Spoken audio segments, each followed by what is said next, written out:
प्रणाम अनंशी।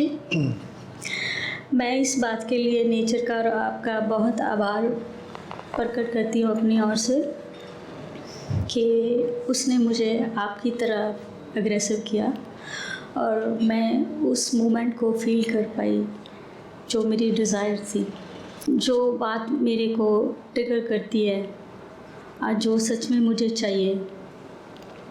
तो उस बात के लिए आपका बहुत थैंक्स है कि आप हमारे इतने क्लोज़ हो और जो बात बिना बोले ही आप तक पहुंच जाती है। जी, हम सभी लोग कहीं ना कहीं पे, और ख़ास तौर पे मैं अपने लिए बात कहती हूँ कि जैसे भी जो नेचर का गिफ्ट है हम कोशिश करते हैं उसको एज़ इट इज़ एक्सेप्ट करने के लिए। और मैं बहुत कोशिश करती हूँ कि किसी बात को जो जैसी भी हो उसको उसी तरह से लिया जाए और समाने रहने की कोशिश करी जाए, और करती भी हूँ। लेकिन जो आसपास का एटमॉस्फेयर है वो भी बहुत इम्पैक्ट करता है।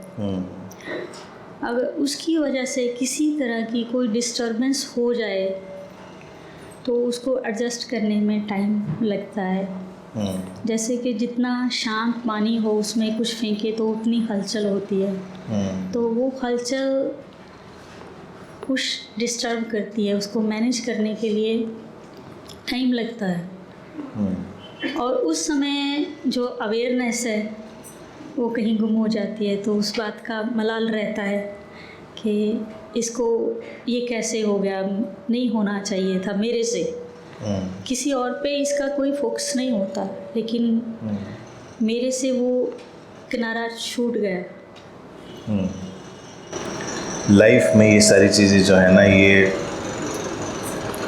पानी का, हम बाहर का कोई भी उदाहरण दे वो इनकम्प्लीट ही होता है। हमने बात को अभी कम ही समझा होता है। जैसे जैसे वो हमारी जो समझ है वो बढ़ती जाती है,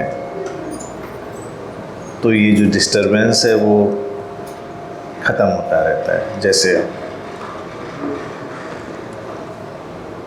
टेक्नोलॉजी एडवांस करनी पड़ती है धीरे धीरे, जैसे कि जो सस्ते फ़ोन आते हैं, आप देखिए, आप फ़ोटो क्लिक करेंगे, वीडियो करेंगे तो उसमें शेक इफ़ेक्ट ज़्यादा आता है।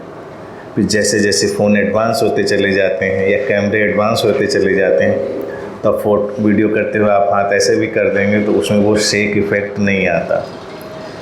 तो जिस टेक्नोलॉजी से शेकिंग इफ़ेक्ट कैमरों के अंदर कंट्रोल किया जाता है, वही इंसान की साइक में भी कंट्रोल किया जाता है। यानी कि अगर हमने अपने अंदर वो सेंटर डेवलप कर लिया है, तो वो हमारे समझ का जो सेंटर है वो जब डेवलप हो जाएगा तो वो शेकिंग जो है, वो डिस्टरबेंस है, वो कम से कम हो जाएगा। ख़त्म नहीं होता कभी। किसी चीज़ को अगर कोई इंसान समझे कि ज़िंदगी में पूरी तरह एलिमिनेट हो जाती है, तो मैं हमेशा कहता हूँ कि वो फिर इंसान के अंतिम समय पर ही होती है, या कब्र, चिता या जो भी कह लीजिए उसी पे होती है।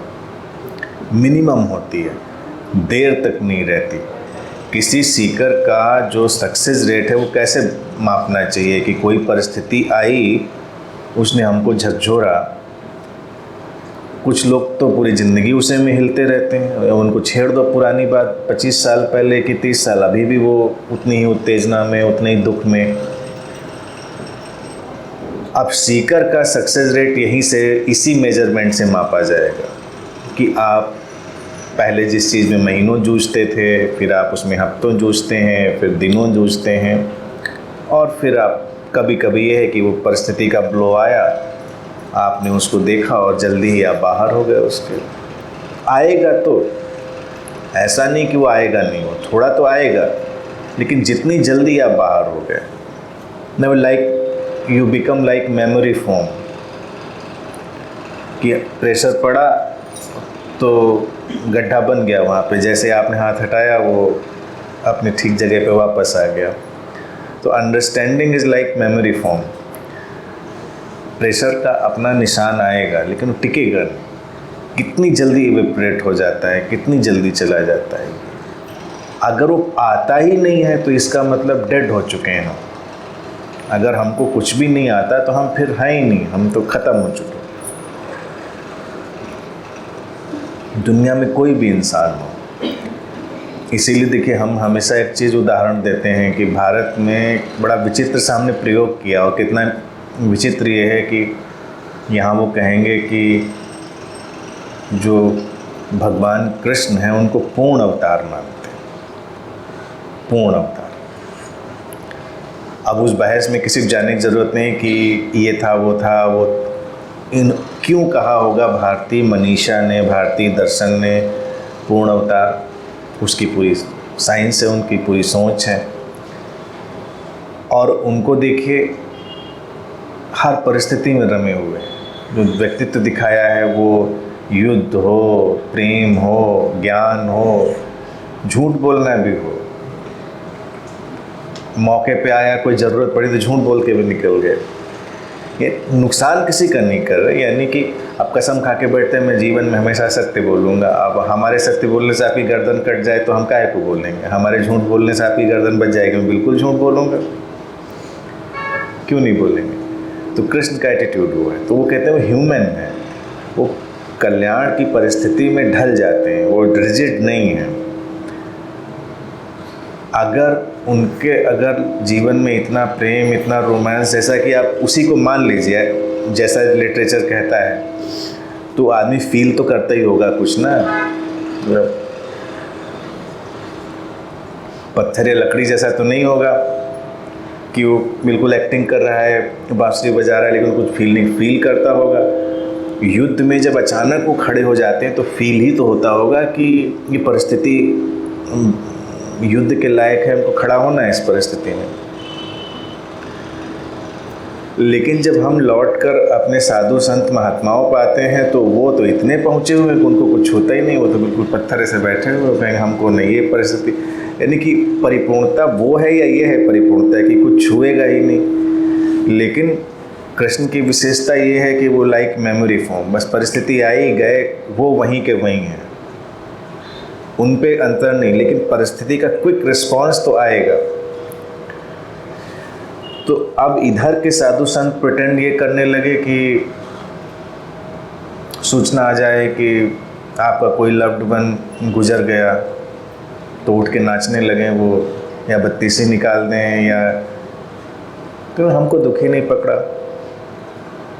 आप इंसान हो, इंसान भी नहीं हो। अरे हमारा कोई लव्ड वन है, अगर वो नहीं रहा मान लो, तो थोड़ा तो अफसोस होगा, थोड़ा तो कुछ धक्का लगेगा। फिर वो कहेंगे कि मृत्यु और इस सबके रहस्य को, इसका मतलब आप नहीं जानते, क्या जाता है क्या आता है, फिर सब जानते हैं, लेकिन फिर भी किसी के जाने का थोड़ा तो कुछ लगता है। अभी हमारी चाय कोई छीन के भाग जाए तो थोड़ा सा तो लगेगा कि लो अभी आधा ही पिया था लेके भाग गया।